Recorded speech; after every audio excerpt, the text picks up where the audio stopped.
Assalamualaikum warahmatullahi wabarakatuh. Selamat datang kembali di mata kuliah aplikasi basis data pertemuan 3 ya. Bersama saya Husni Fakih kembali ya. Kita akan membahas tentang data definition language untuk pertemuan 3 ya. Sebelum mahasiswa mempraktekkan ya pertemuan hari ini, silakan kalian bisa download dulu materinya. Oke ya. Kita lanjutkan langsung ke materi. Baik, DDL. Kita akan membahas tentang apa ya? Yaitu tentang SQL tentu saja, kemudian Structure Query Language itu perintah untuk mengeksekusi database, kemudian membuat table, constraint relasi, nilai otomatis, dan nilai default. Sama nanti akan ada alter table untuk merubah struktur dari table yang akan kita buat nanti. Baik, kita lanjut. Ini SQL ya, sebenarnya terbagi atas 3 bagian, yaitu DDL, DML, sama DCL. DCL kemarin kita sudah nih, pertemuan kedua, ya, Drain in Revoke. Data Manipulation Language kita akan bahas di pertemuan keempat, itu untuk pengolahan data di dalam table ya. Kemudian hari ini DDL, Data Definition Language, itu untuk pendefinisian struktur dari database sama table. Strukturnya yaitu apa? Create, alter, rename, drop. Nih ya, intinya ini. Yuk langsung aja kita membuat database ya, yaitu di sini kita akan membuat database namanya praktikum dengan tabelnya adalah mahasiswa yang isinya ada berapa atribut nih? NIM, nama, alamat. Ada 3 atribut atau kalau sudah di table namanya field ya. NIM, tipe datanya char, karakter, size-nya 11, nama, tipe datanya varchar, size-nya 40, field alamat, tipe datanya varchar, size-nya 100. Ini adalah perintah dasarnya ya. Create nama table, ini nama field dan lain-lain ya. Kita akan membuat database-nya dulu, yaitu create spasi nama database ya. Create database spasi nama database. Oke, kita nyalakan dahulu MySQL-nya, MySQL-D-nya ya, dinyalakan via SAM. Kalau punya saya, kalian terserah mau pakai yang mana. Kemudian kita buka command prompt, ya, dibuka command prompt-nya. Saya anggap kalian sudah mengetahui bagaimana cara membuka MySQL dari command prompt. Ini MySQL in U root in P. No password ya, karena nggak pakai password. Baik, sekarang sudah masuk ke MariaDB. Kita langsung saja untuk membuat database-nya. Yang pertama adalah kita akan membuat database namanya praktikum. Create database namanya praktikum. Query OK, one row affected. Kita lihat show databases. Apakah sudah ada titik koma? Jangan lupa ya. Di dalam structure query language atau SQL, perintah SQL harus diakhiri dengan titik koma. Jadi sebelum titik koma itu perintah belum bisa dieksekusi walaupun sudah di enter. Ini titik koma. Ada praktikum. Kita akan menggunakan praktikum. Masuk ke database praktikum. Use praktikum. Kita akan melihat apakah sudah ada table. Tidak ada. Show tables. Kosong ya. Empty set. Jadi belum ada table sama sekali. Kita akan membuat table namanya adalah mahasiswa. Di table mahasiswa, name char 11. Nama varchar 40, alamat varchar 100. Oke, create table, nama tabelnya adalah mahasiswa, kurung buka ya. Kemudian field yang pertama name, tipe datanya char, karakter, tadi isinya 11, koma. Field yang kedua adalah nama, tipe datanya varchar, varchar untuk teks ya, string yang panjang, misalkan 30. Kemudian berikutnya adalah alamat, varchar, misalkan 50, diakhiri dengan titik koma, jangan lupa. Enter, query OK, zero row effective. Kita lihat, show table, kita describe, ya, des tables, kok des tables ya. Yang benar adalah nama tabelnya, yaitu, maaf ya, mahasiswa. Oke, good. Jadi, sudah ada di sini ya. Name, tipenya karakter 11 dan seterusnya ya. Ini kalian sudah ada di mata kuliah sistem basis data. Nilai otomatis dan nilai default. Untuk nilai otomatis kita bisa pakai auto increment. Kita akan membuat tabel mahasiswa 2. Di sini akan ada ID. Di sini ID otomatis ya, menggunakan tipe datanya integer. Size-nya 5, dia not null, primary key, kemudian auto increment. Nah, di sini uniknya ya. Dia akan menambah satu persatu. Sekarang kita akan mencoba, masih di dalam database praktikum, kita create table mahasiswa 2. ID integer 5, primary key, kemudian auto increment, kemudian NIM, misalkan kita char 8, nama varchar 30, segini aja contoh ya. Oke.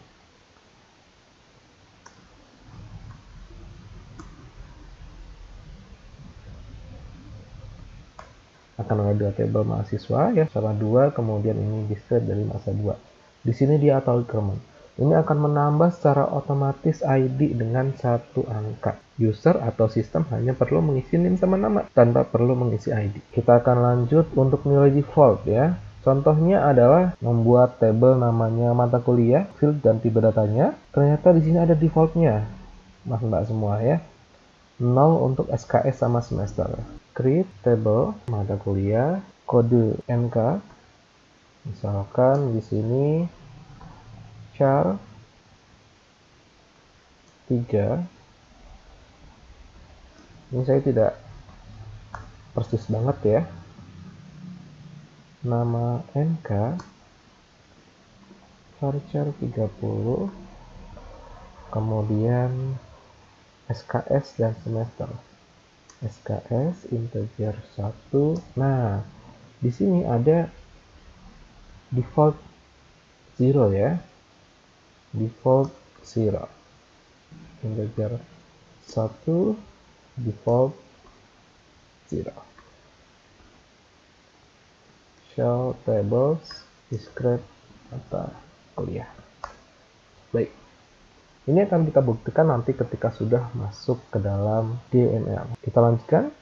Nah, sekarang InnoDB sama ExtraDB ini akan penjelasan saja ya.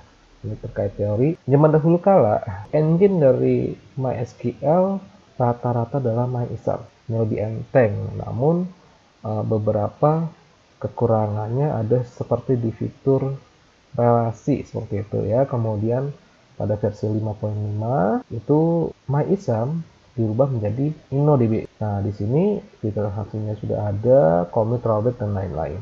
Saat ini sudah digantikan dengan ExtraDB, yaitu sama dengan InnoDB tapi dia lebih stabil. Ya, zaman dahulu ketika kita mau bikin table ya, ini kita harus menambahkan engine-nya. Kita lanjutkan untuk alter, modify, drop and rename. Di sini kita akan dulu ya. Alter itu untuk merubah field, merubah size-nya dan lain-lain. Sekarang kita akan merubah table. Kalau di sini contohnya apa nih? Dia akan merubah field baru. Nama menjadi nama mahasiswa. Ya. Kita akan merubah misalkan di sini mahasiswa 2 mana nih? Mahasiswa 2. Nah, ini ya. Kita pakai mahasiswa 2 aja. Akan merubah nama menjadi nama mahasiswa di dalam tabel mahasiswa 2. Alter table mahasiswa 2 ya. Kemudian nama field baru spasi tipe data spasi ses. Mohon maaf sebelumnya ceng ya. Ceng nama field nama. Oke. Nah, kita rubah dulu. Ceng yaitu field nama yang lama akan kita rubah menjadi nama NHS, tipe datanya varchar 30 seperti itu. Di sini query oke, kita lihat mahasiswa 2 kita describe sudah berubah. Itu untuk mengubah nama field beserta tipe data. Jadi kalau kalian tipe datanya mau diganti dengan char atau size-nya dirubah, tinggal di sini ceng field lama sama field baru, kemudian tipe datanya dari field barunya apa. Kita tinggal mengubah saja. Selanjutnya adalah mengubah tipe data. Tadi ceng merubah nama field. Di sini ternyata untuk mengubah tipe data saja kita bisa menggunakan modify. Misalkan tipe data dari name kita ganti char 8. Nah, kebetulan kita sudah 8 di sini ya name-nya. Nah, kita mau mengubah misalkan tipe datanya diganti dengan varchar ya.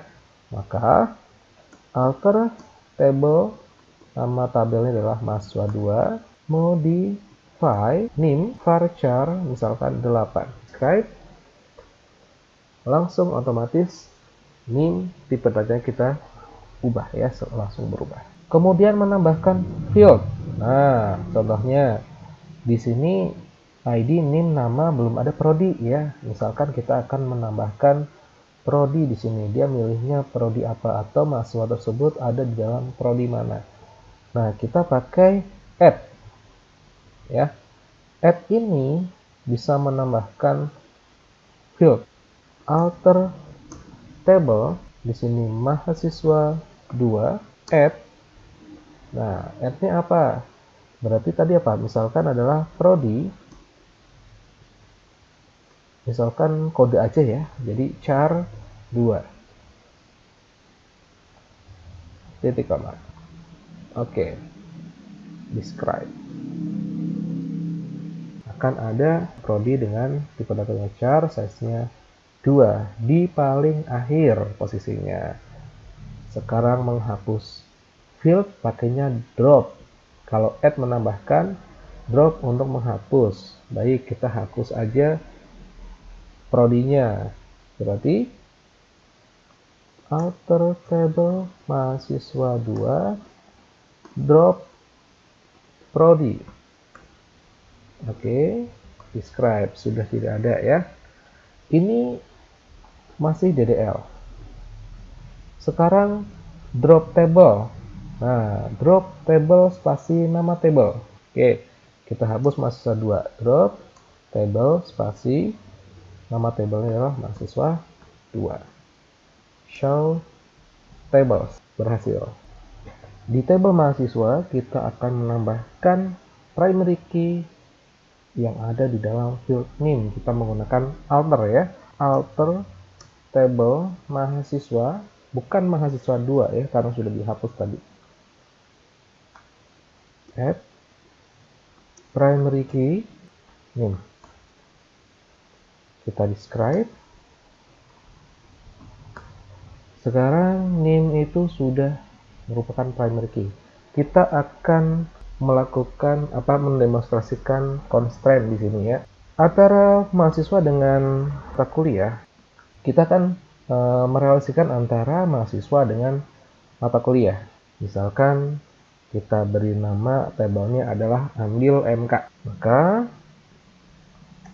create table ambil MK NIM, kemudian kode MK char 3, nilai misalkan integer, karena di BSI biasanya nilai itu integer semua, tidak ada koma. Selanjutnya kita akan memberikan primary key-nya. Primary key kita ambil dari NIM sama kode MK. Selanjutnya foreign key. Di sini ada NIM yang akan terreference dengan NIM dari tabel mahasiswa. Selanjutnya ada foreign key juga. Kode mata kuliah yang terreference dengan kode mata kuliah pada tabel mata kuliah. Kita describe ambil MK.